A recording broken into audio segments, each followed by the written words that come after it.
Hi guys, time for another theory lesson today.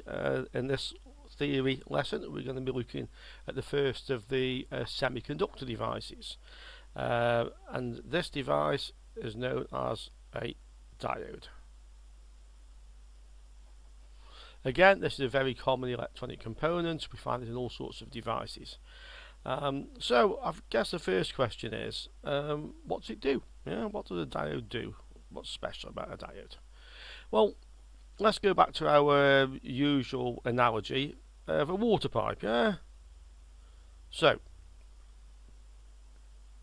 we have a water pipe. Okay. And we can put a pump on it. Why not?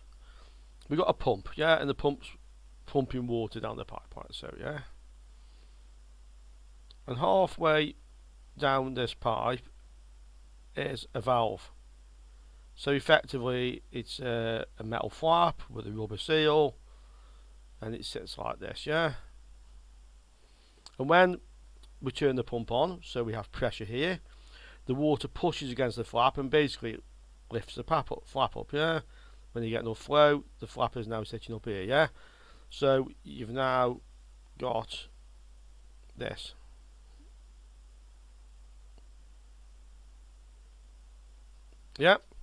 And the water obviously can flow. Now look what happens if we reverse the flow. So we put the pump on this end, and we want to pump water that way. The water will push against this flap and cause it to swing back down. So it closes off the flow. So in this direction the valve allows the water to pass, In this direction it can't. And that's what a diode is. So a diode basically allows electric current, to pass in one direction and not in the other. Okay? Now normally with these lessons we don't talk about any maths, and we usually say we don't really care how it works, you just want to know what it does and what goes wrong with it after that. But how it works with a diode and a semiconductor is actually quite interesting.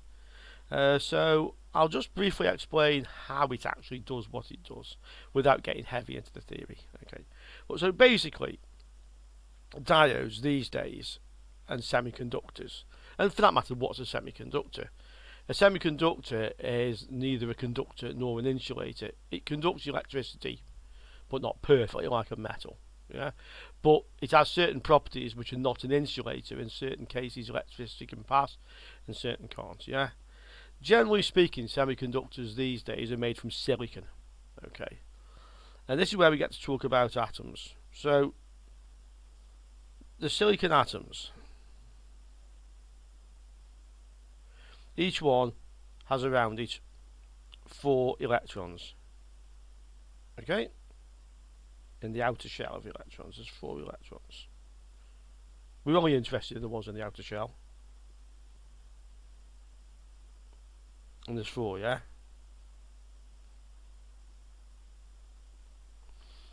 And basically, atoms really, in most cases, want to have 8 electrons in the outer shell. It's a property of atoms if you want to really study physics. But they like to have 8. So they've only got 4 each. So what they do is they share them.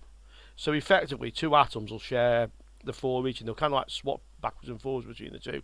So they're sharing, so effectively they've kind of each got 8, in total.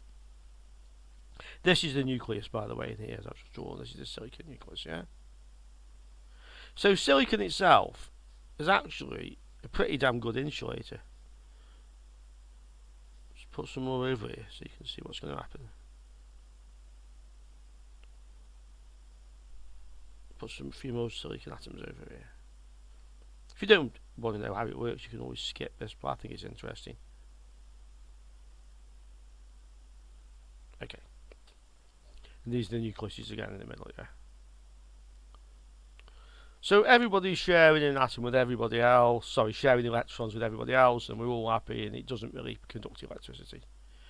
But what happens when we put some impurities into the silicon, small amounts of impurities? Well, one of the impurities we can put into is phosphorus. Another one's arsenic. There's a few different ones. But these impurities basically have an extra electron. So if this becomes one of the phosphorus atoms here, that has 5 in its outer shell, yeah? So all of a sudden you've got a spare electron kind of hanging around, yeah? And we can draw some more. We can put another one down here. This is another phosphorus atom, yeah? And again, it's got 5 electrons in its shell. And there's another silicon up here, and it's got 4. And you can see what's happened is that there are these spare electrons. Let's find a different coloured pen, eh? Let's find something a bit different coloured. Where's my nice dark blue marker pen? One moment. I don't know, but we could have a black marker pen. So over here now, because of these impurities, we've got some spare electrons. There's one here, and there's another one here that are part of these phosphorus atoms, which are effectively forming like a compound or an alloy with the silicon, yeah? On the other side, we can do something different. On this, we can stick some other things like aluminium or boron and a few other elements in here, yeah? And these elements have a nucleus again, yeah?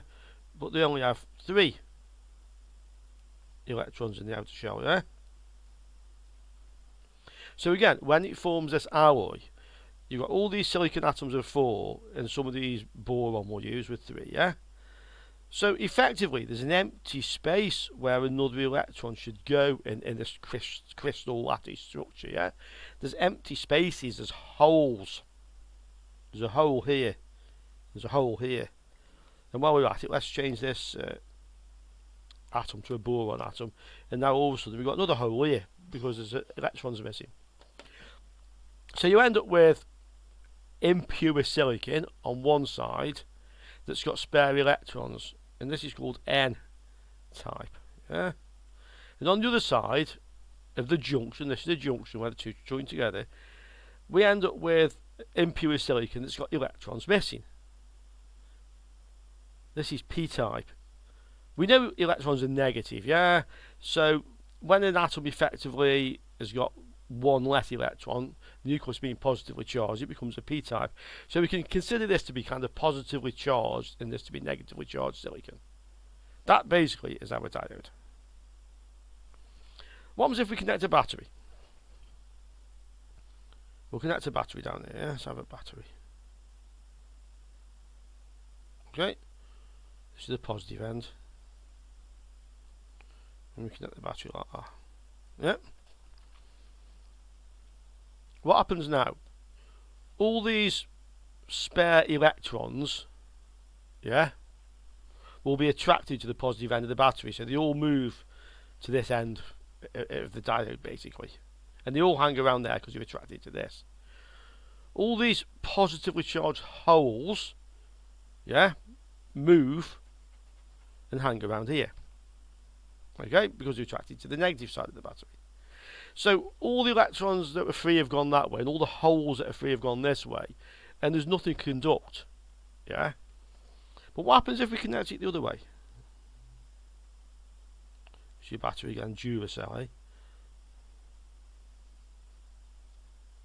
Let's connect the battery this way. We'll disconnect this one. Yeah, let's disconnect one.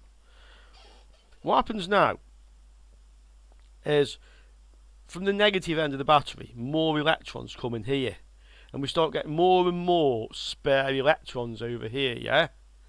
And at the same time, the holes are repelled from the positive, you know, opposites attract, likes repel, so the holes are pushed over this way, yeah? And this fills with electrons. And you'll reach a point at a certain voltage when this barrier is overcome, and the electrons now can jump from this side to this side, yeah? Starting the current flowing.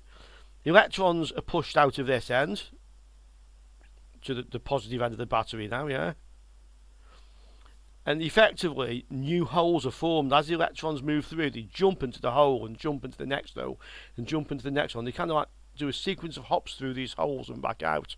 So you now get a constant current flowing where electrons coming from this side, the spare ones, there were too many, and they fill in these holes and they're coming back round, yeah? And that's what happens. And that's why a diode will conduct that way, but it won't conduct that way. That's how it works. But really, we can think of it like the water pipe with the valve in, yeah? Just as the water pipe with the valve, this valve on the hinge has to lift to allow water flow, yeah?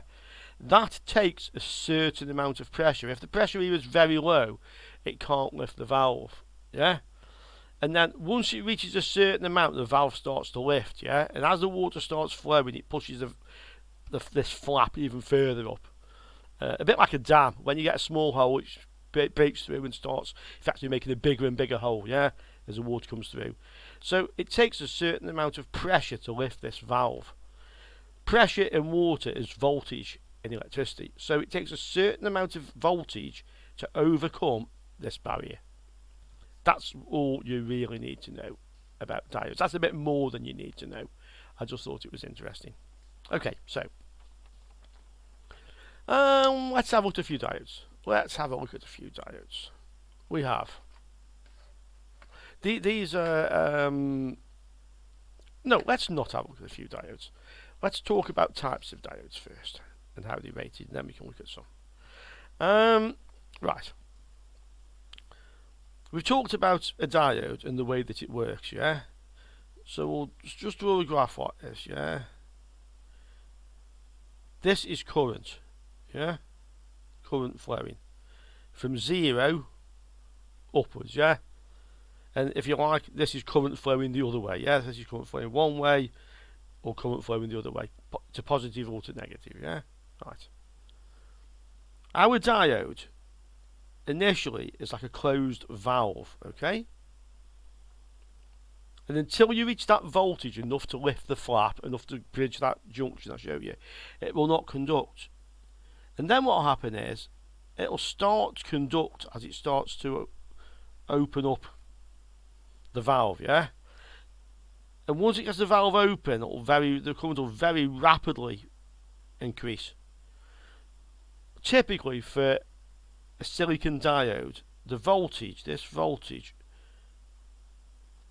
which is called the forward bias voltage, is about 0.5, 0.6 volts. So below that voltage, nothing can pass through it. Once you reach that voltage, effectively, it becomes like a short circuit. Current can just come rushing through it. Okay. Let's look at the other way. We said when you put pressure the other way, the valve is closed, nothing can come through.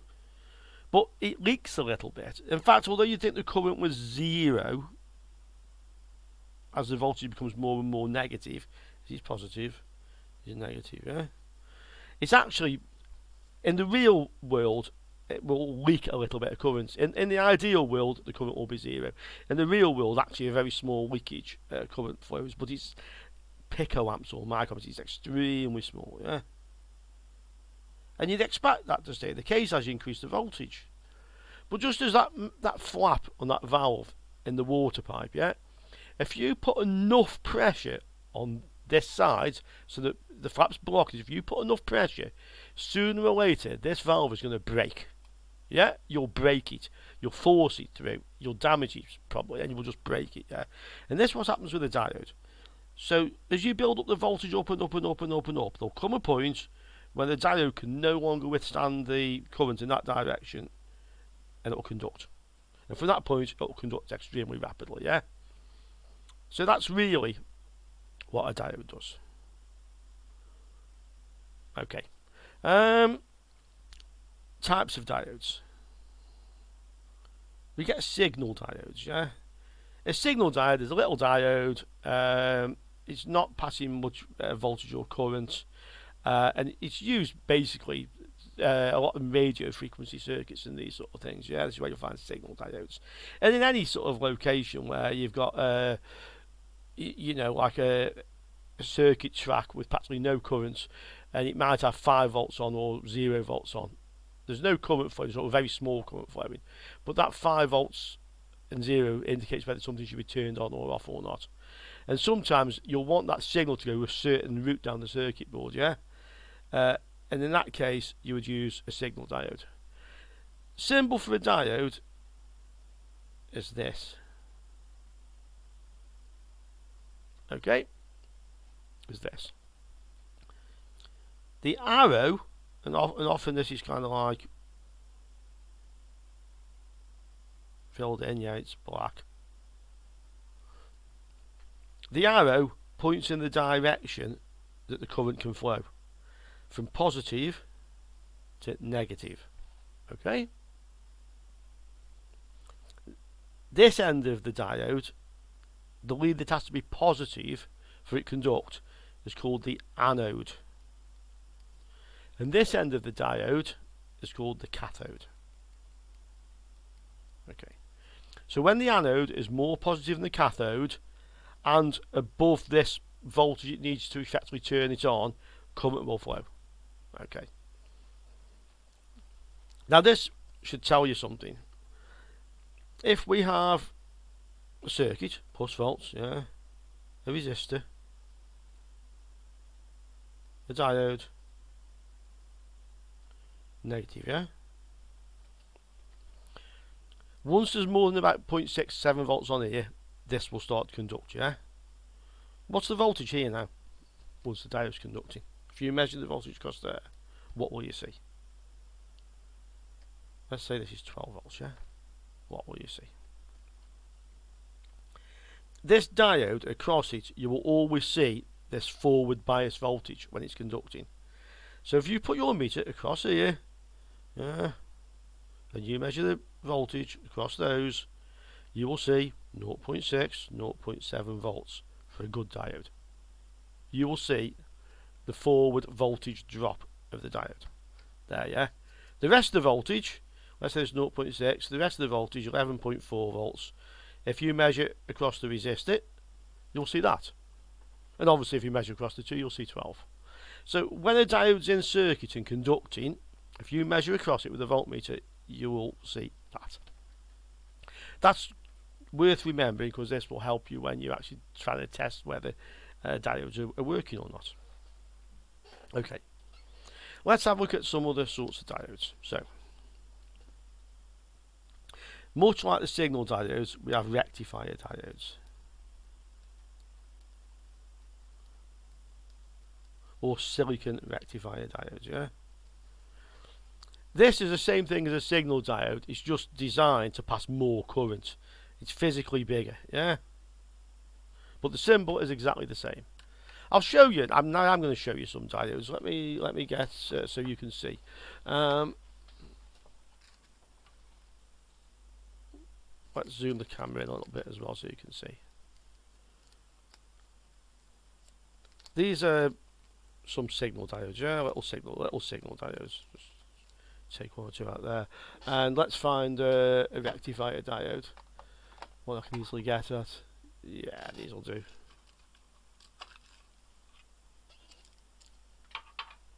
Take one out the back again.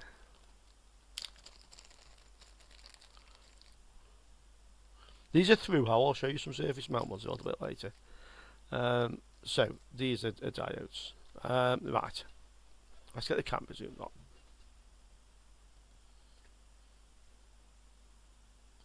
Okay, so you can see this is a small signal diode, this is a 2 amp rectifier diode. You'll notice one end of the diode is marked with a black line in this case. One end of the diode will always be marked with a stripe, and that end will be the cathode. And the way you know it's the cathode is because if you look at the symbol for the diode, the black line, the line in the symbol, is where you see the line on there. And you can perhaps not quite so clearly see it on this one. I can see it, but there's like a browny red line on this end, yeah? So those are signal. That's a signal diode, this is a rectifier. Basically the same thing, it's just this is designed to pass more current and withstand more voltage than this one. Okay. Let's have a look at the next type of diode. This is what's called a Schottky Diode. It's spelt a bit strange. It's a German scientist's name, Schottky, who invented this type of diode. The Shotkey Diode, the symbol looks like this.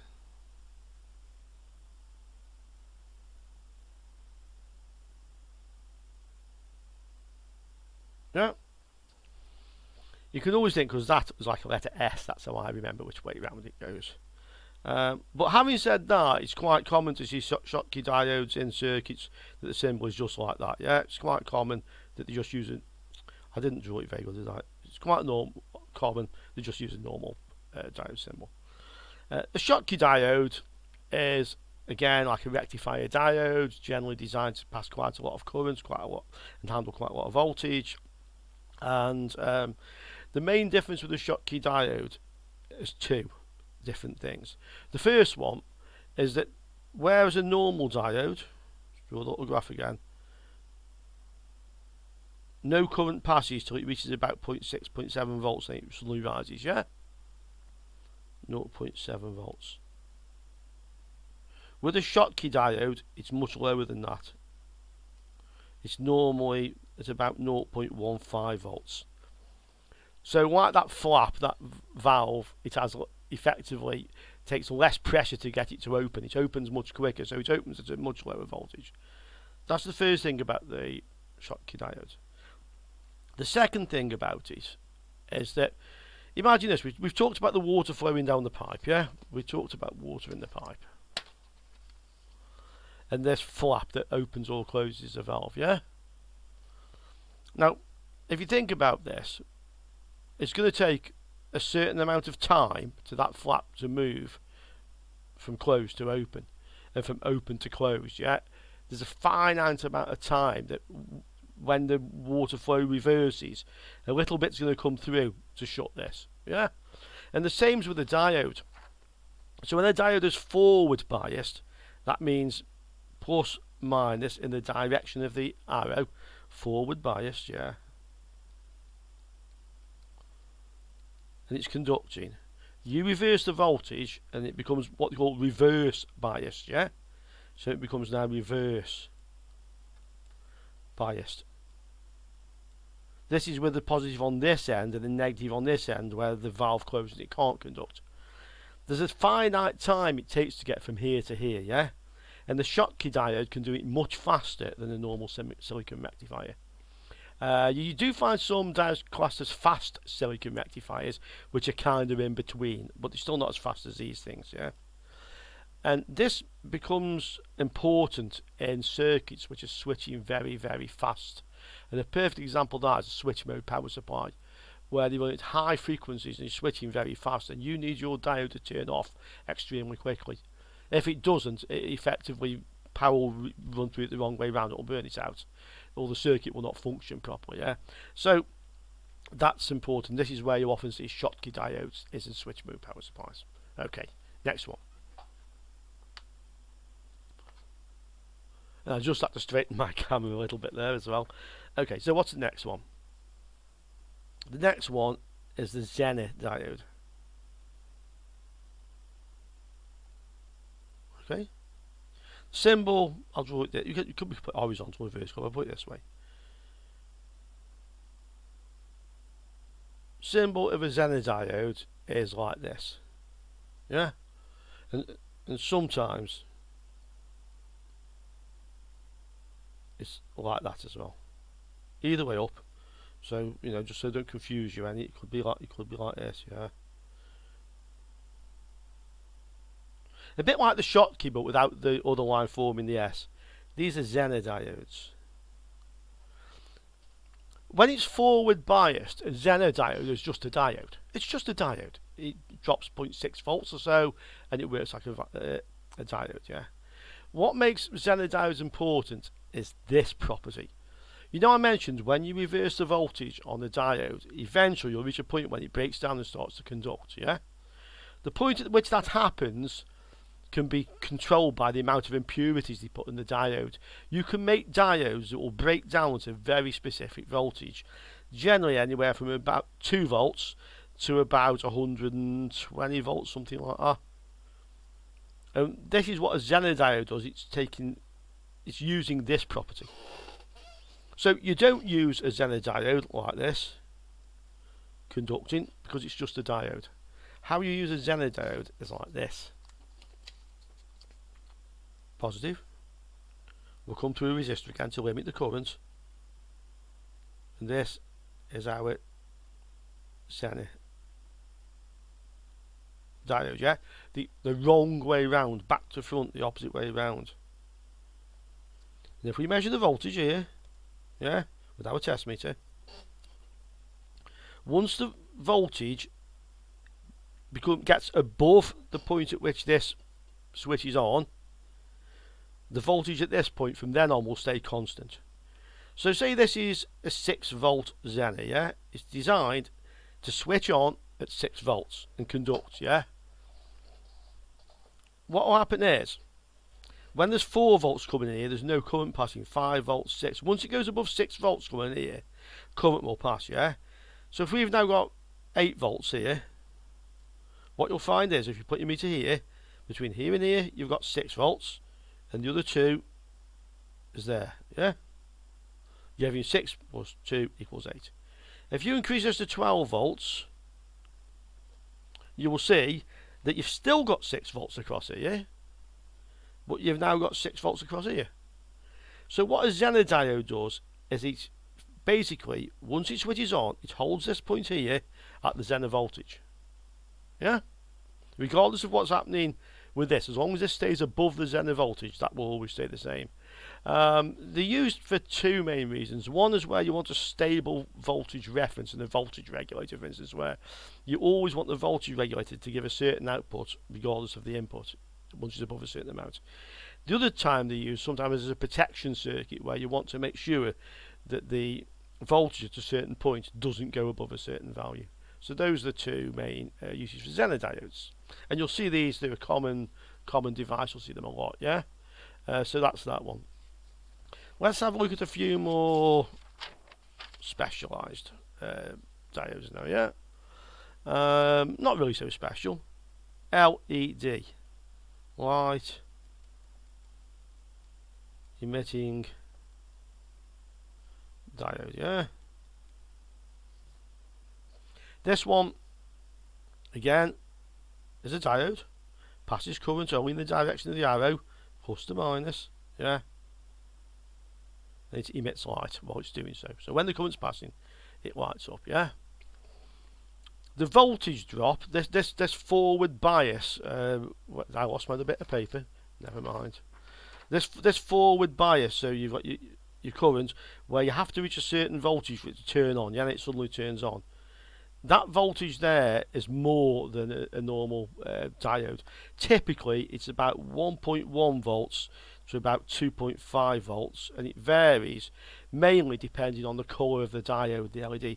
So red ones tend to have a voltage around 1.1, 1.2. Green is higher than that, and blue maybe 2.2, 2.4. So depending on the type of diode, this will be a different forward voltage drop.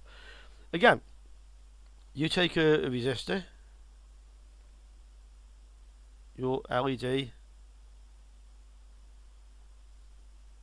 yeah, plus, minus. When the voltage across the diode is greater than the forward voltage drop, let's say it's a blue one, so it's about 2.2 volts, yeah, that'll do. When the voltage across the diode is more than that, it will illuminate, yeah. Once it turns on, the voltage across here wants to maintain at about 2.2 volts. If you pass more current up slightly, it might go to 2.3 or 2.4, you might see a little bit more, but the voltage, the forward voltage drop across the diode has to stay around this voltage. If you connect 12 volts directly across this, it'll come very bright for a very short period of time. It'll burn out because you force the voltage drop, the forward voltage drop across the junction to be 12 volts when it can only withstand 2.2. This is why we have a resistor here. So when you put your 12 volts on here, this resistor is designed at such a value. Well, first thing we'll know is this has got 2.2 volts. So this has got 10.8 volts across here and here. Yeah. The other 2.2 is across here, yeah. And the value of the resistor, this is Ohm's law, yeah. The value of the resistor, R equals V over I, will be designed so at a certain voltage you get the correct current for the diode. LEDs can be anywhere from 10 to 20, well, 5 to 20 milliamps for a small one, up to a couple of amps for a really big one, something like that. But that's an LED, yeah, and we can look at a few in a minute. Right. Very closely related to the LED is a laser diode. It works in the same way, basically, but it has special optical properties. The symbol for a laser diode is that. Okay? But it works much the same way. It has much the same voltage drop across it, and there's nothing electrical to really talk about laser diodes particularly, yeah? There's two more we do want to talk about. Varicap. A Varicap diode. Yeah. Symbol is this one. Basically, when we looked at our diode initially, we had N-type material and P-type material, yeah? And I mentioned that when this end was more positive and this is more negative, the holes and the electrons will move further apart. So effectively, this barrier between them will become wider. Yeah? When you apply the voltage to the forward bias, this barrier will become smaller and smaller and smaller until it breaks down and current flows. Yeah? Now look what we've got. Effectively, we've got a conductor. Yeah? We've got an insulator, this barrier in between, and we've got a conductor. Look what we've got. A capacitor. All diodes have a capacitance, yeah? And because by applying the voltage we can vary the width of this gap, this junction, yeah? This zone. We can widen it or we can narrow it. You know yourself that the closer together these two plates are, the higher the capacitance. The further apart, the lower the capacitance, if the surface area remains the same and the dielectric material stays the same. If you're not sure about capacitors, I did a really good video on capacitors, and I'll link it in the comments to this one. So you can watch that if you don't quite understand this, and once you've watched that, you'll know exactly how this Varicap diode works. These are used in radio frequency tuning circuits, this sort of thing, where, you know, effectively you don't have a physical variable capacitor, you have an electrically variable capacitor, Varicap diode, and you can program, for instance, like certain radio stations, and when you touch the button, all it does, it puts the correct voltage across here to give the correctly tuned signal. When you press another channel button, it just puts a different voltage across here. That's what a Varicap is, yeah. Last one is it's a long name, this. Transient Suppression. No, sorry. Transient Voltage. I thought it was a long name. I even got it long name. Transient Voltage Suppression Diode. Yeah. It's such a long name. They tend to call them TVS or TVS diode. A TVS diode is very much like that Zener diode that we looked at, where it has a reverse voltage to a certain point which it starts to conduct. Yeah. That Zener we were talking about. The symbol for a TVS diode is oh, it's this one, isn't it? Yeah. Easiest to draw it like this.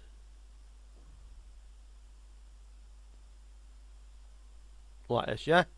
And sometimes it's drawn like that as well.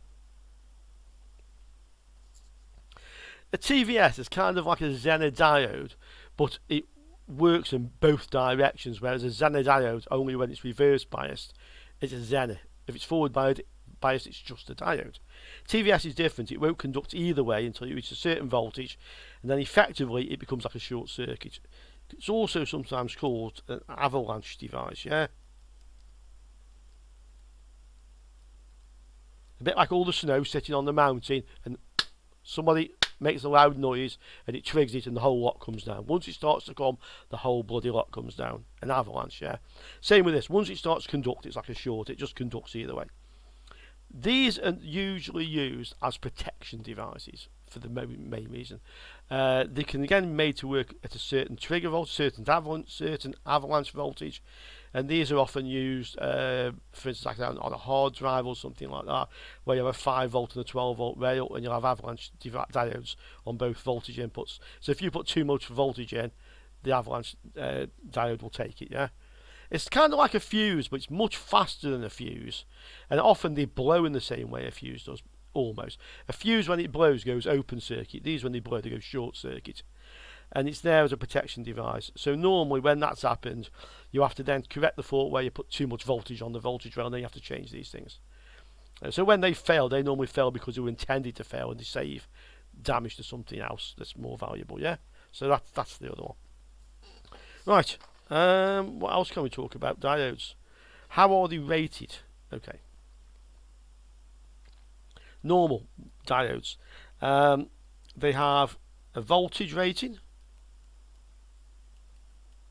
and they have a current rating. Yeah, voltage and current. The voltage is not the forward voltage. We know that's about 0.15 for a Schottky or 0.6 for a silicon rectifier. The voltage is how much voltage it can withstand the wrong way round before it breaks down. It's basically like the Zener voltage, yeah? But all diodes have a voltage rating like this. So a voltage rating for a small diode can be 50 volt, it can be 100 volt. For ones that are connecting to mains voltage, they're typically 400 volts or 1000 volt, yeah? So that basically means that it will not conduct anything or almost anything in a reverse bias until that voltage. It's not a working voltage, it's a maximum voltage it can withstand before it goes bang, yeah? That's the voltage. The current is how much current you can send through that diode before it burns out. Yeah, that's how diodes are rated, voltage and current. If it's a Zener, it's rated slightly different. It's rated with a voltage again, which is the Zener voltage, the point at which it breaks down and starts to conduct. It has a wattage. Wattage again is basically how much power it can dissipate, because once it's switched on, it's conducting. It's got a voltage drop across it, so it's basically creating heat. Yeah, wattage, power, and the wattage again is not wattage it works at; it's what wattage it can withstand before the device is destroyed. Okay. You also see often large LEDs, which are also rated as wattage. Yeah. An LED doesn't have a voltage rating because it's always used in the forward conducting mode. So it has a forward voltage drop, the forward bias voltage, but it doesn't have a voltage rating.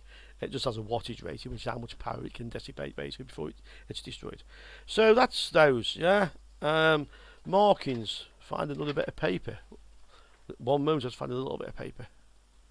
Okay, so the diode typically will have, as I mentioned before, a marking on one end, and this is the cathode, yeah? Like so. Usually it will have that marking, and it will have a part number, yeah? And you have to go and look up that part number to find out the voltage and the maximum current it can handle, yeah, or wattage for a Zener diode.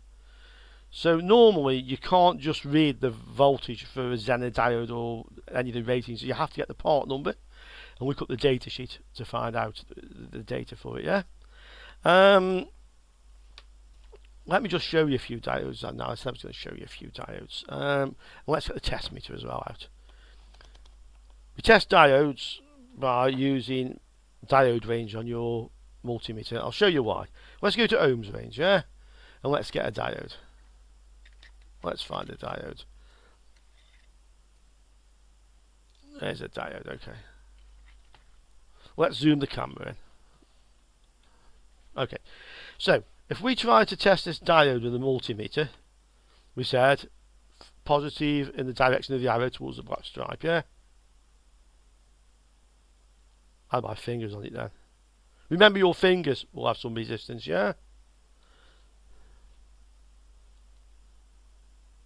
So in this case we're just reading a very, very high resistance. in the kilo ohms. Quite often with the diode, let me just find a bigger one, something a bit beefier than that one. Let's see, what can we find here? This is a diode. This is a 5 amp 200 volt diode, yeah.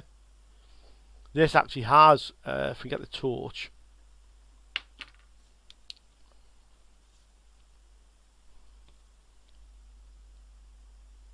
look, it has a diode symbol on it. You can see which way it is, yeah, and it has a part number. But that part number, SFAF504G, you'd have to look that up to find out what is it, voltage and current, yeah. Again, on the ohms range, if I read across it, I just read like 2 mega ohms. I'm not seeing much, yeah. But multimeters have diode test modes, and if you don't have this, you need a multimeter that does have this, yeah. So now, when we forward bias this diode, that's the forward voltage drop, 5.6 volts, yeah. I said between 5 and 6. Reverse bias, nothing, yeah. Let's go to this big diode, see what it is. Scan to it. 0.448. Again, that's a silicon rectifier, maybe a fast one, yeah. It's a silicon diode. Let's find a Schottky diode so you can see what how a Schottky diode looks. Where do we have here? Okay, some Schottky diodes. These are quite big ones again. They're rated 60 volts, 5 amps, yeah, 5 amps. Again, if you look at the diode, you can see the symbol on it, yeah. And look, it's just a normal diode symbol, even though I think this is a Schottky diode. Measure the voltage drop. 0.154. Remember I said Schottky diodes have a much lower voltage drop. So when you see that, it's a Schottky diode. Even if the symbol doesn't tell you so, yeah. So there's a Schottky diodes. You can do that both with the diode and just loose like this, and you can also do that with the diode in circuit, yeah. And you always see this if you read the diode in circuit. Let's talk about what goes wrong, and I'll tell you what you read, yeah. What goes wrong with the diode? What goes wrong with them? The main thing is one of two things: they go short or they go open. That's basically it. They go short circuit or they go open circuit, yeah. That's the two things that goes wrong. Often they go open circuit because they've actually gone bang and it's not there anymore, or not much of it's there anymore. Short circuit usually, well, in fact it is there because it's a short circuit, but you often can't tell visibly. Often an open circuit diode you can visibly tell because half of it's missing or something, yeah. Short circuit you can't visibly tell. But when you measure across a diode in a circuit, if you're not seeing that forward voltage drop in one direction, you need to be suspicious of it. It could be a Tvs diode. A Tvs diode will read open. Yeah, it'll read open circuit. Yeah. But if it's not a Tvs diode, it's reading open circuit, you don't see a voltage drop across it, it's faulty. You can measure the resistance across it, or you can measure the voltage across it when it's in circuit from positive to negative, yeah. Let me zoom this back out because it's getting awkward. Okay, same applies to a Zener diode. When you see a Zener diode in the circuit, you measure the voltage the wrong way round effectively. So you're measuring with the positive to this end and the negative this end, yeah?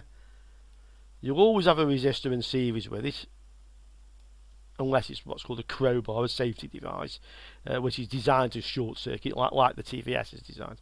But really, you'll see a resistor in series with it, and if you measure across here when the circuit's operating, you should see the Zener voltage. You'd have to have the part number, you'd have to look up what it is and measure it, and that whatever it says the Zener voltage is, it says it's 22, when it's operating you'll see 22 across it, or less. Yeah, for 22 volt Zener. It may be that the circuit operation, that Zener is not conductive, or conductive as voltage spikes, yeah. If you read more than the Zener voltage, it's gone. Okay? So that you can do in circuit again. Really, that's it. With the Zener, if the circuit's not powered up, then the only way to test the Zener Diode is to take it out of circuit, yeah, and get your test bench, your bench PSU, yeah, plus and minus. This is your bench PSU. You need a bench PSU for this work. After your multimeter, that's the second thing you need, yeah. And we take a piece of wire from here and we clip it to one end of the Zener. We connect a resistor.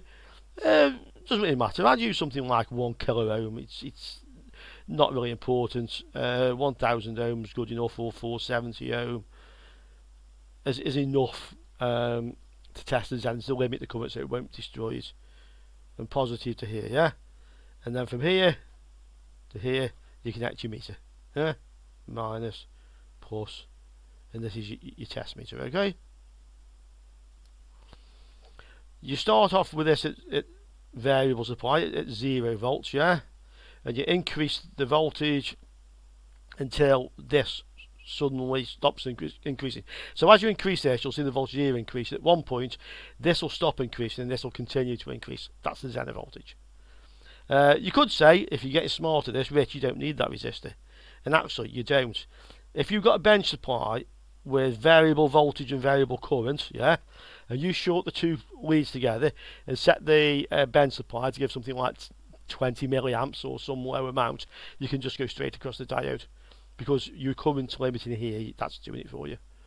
If you're not, just use the diode and the resistor, it's not really a problem. Same applies for testing LEDs. Quite often your test meter on diode mode will supply enough power to light the LED up, at least dimly, yeah. Otherwise you can do again something like this to test the LED.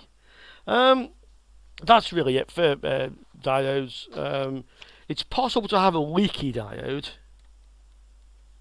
whereby it conducts fine going forwards but leaks a small amount of current going reverse. You won't see it so often, but you can get them, and they can cause quite difficult faults to find. The last thing I want to talk to you about quickly is Diode Networks. These come in two forms basically, Diode Matrix or networks, and I'll show you some surface mounts. One's like this one, 3 legs, yeah, and there's a symbol on it like this on this one. There's a symbol like that on it, and then these are the 3 legs, yeah. And all it is, this is a common cathode, so it's 2 diodes, one from each outer leg, both connecting to the middle, and the cathodes are connecting together, yeah. Less commonly, but you will see them, is common anode, yeah, with the 3 legs again on the device. That's a common anode matrix, yeah.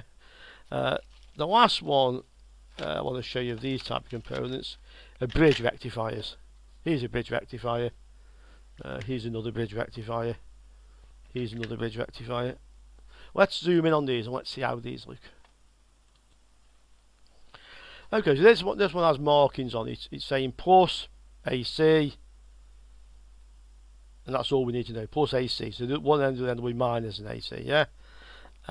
This one here says minus, plus, and AC on the 2 middle ones. Yeah. This one here doesn't appear to have any markings, but we can work it out. So what's a bridge rectifier? Well, let's draw this one out. A bridge rectifier is just 4 diodes. It's just 4 diodes connected together, and they're connected like this.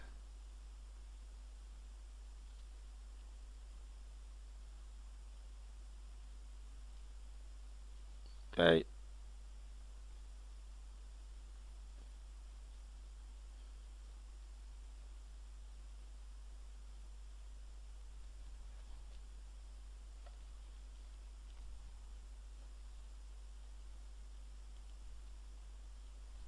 Okay. Alternating current coming in, typically the mains voltage, yeah, 120 volts, 240 volts, depending on where you live. And AC, as you know, goes positive, negative, yeah.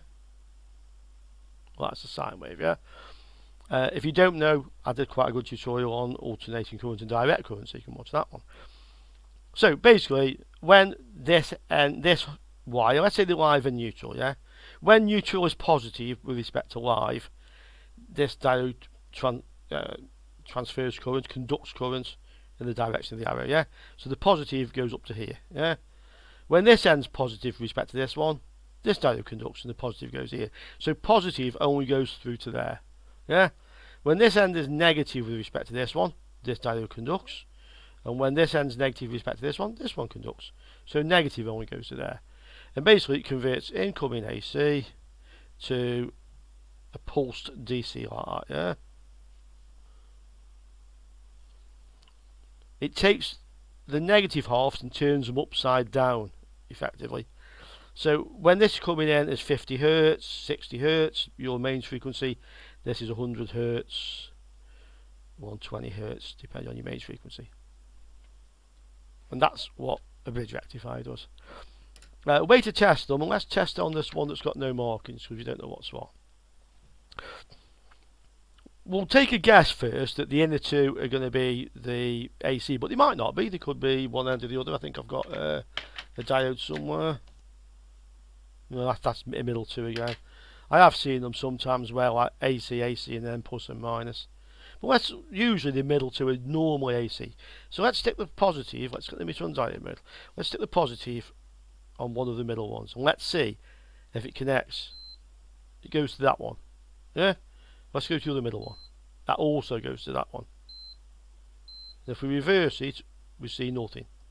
So we've just found, basically, two of the diodes. Yeah? Where were they going? It's this one, it was this one to here, and this one to here, yeah? No, sorry. This one to here, this one to here, yeah? So when one side of the AC is positive, it's that diode. When the other side is positive, it's that diode. So we know that from here to here are these two diodes. This is positive. Let's go the other way around. Let's put the negative on here, yeah? And it must be this end, it can't be the other end. Yeah, it's conducting. So that's those two diodes. If we reverse this, positive now to here, nothing will happen. Because those diodes only conduct the other way, yeah? And the same, negative on these middle two to here, nothing will happen. That's how you test a bridge rectifier. We're getting close to an hour, so let's just wind this up nice and quickly now. And just show you a few surface mount diodes and circuits so you can see what they actually look like. I'm going to zoom in the camera. Okay, here's a surface mount circuit board basically, and it has a few diodes on it. We can have a look. Typically the easiest way to find diodes is because on the printing on here you'll have a letter D against them. That's the most easiest way to spot where the diodes are, yeah? And if you look here, there, D11, was it 18, 19 and 20, yeah. So it's saying there's 4 diodes here, and we see these things. Yeah? These are diodes, even the ones with 3 legs are diodes. Let's get the test meter where you can see it. Yeah, that'll do. Again, diode mode. But this one here has 2 pins on, yeah, and that's saying that's D19. So if we go across it one way, we should find nothing, and the other way it should conduct. And we see a forward voltage drop. Yeah, 0.574. You couldn't quite see the full, but it's 0.574, yeah. So that's a diode, it's forward biased, yeah. These things with 3 legs, you often see surface mount diodes like this, but one leg just isn't used. So 2 legs will be the diode, it's just a matter of finding which 2, yeah? And the third one isn't used. Yeah, those 2 are used, and this third one probably doesn't connect to anything, yeah? Yeah, the third one doesn't connect to anything. That's a diode. There'll be another one here. Yeah. And if we go the opposite way around, it won't conduct. So you often see these 3-pin packages which actually have a 2-pin diode in them. And the way you know the diodes is because it says here D this, D that, the other, yeah? So that's fairly typical diodes. Let's have another circuit board. This has got a power supply and a logic board all on one, yeah? So this is a bridge rectifier. It's made of 4 separate diodes, but that is a bridge rectifier. When you're doing a repair, you can quite often, if you have a faulty bridge rectifier and you don't have a bridge rectifier or you can't get one, you can actually make one using 4 suitably rated diodes, yeah? And vice versa, you could replace 4 diodes with a bridge rectifier. But it's more common you have to do it the other way where you don't have a bridge. So those are diodes. This is a diode again. You see it's got a part number and the stripe as the cathode, yeah? What else we got on here? Oh yeah, over here. This is a surface mount diode. You often see them half red, half black. One end's the cathode, one end's the anode. Let's see which one is. I think the red end's the cathode. So I think the red from the black end I think will conduct. No, not that way. The other way. Yeah, you can see the last digit of the image. You can see it's conducting. So we know straight away the black end is actually the cathode. Same as way as the other diodes had black stripes on. Really, it's just something like one of these with no legs. Yeah, that's what it is. It's one of them off its legs. Yeah. So that's a diode. Diodes will often be mounted underneath heat sinks, so under here there are some components and it's quite possible that at least one of those is a diode. And yeah, that's it. We can recognise some more diodes here. So that's what diodes look like in the circuit. We've got a good idea how to test them now, what goes wrong with them, and we're less than an hour, so let's call that a good video. See you on the next one, guys.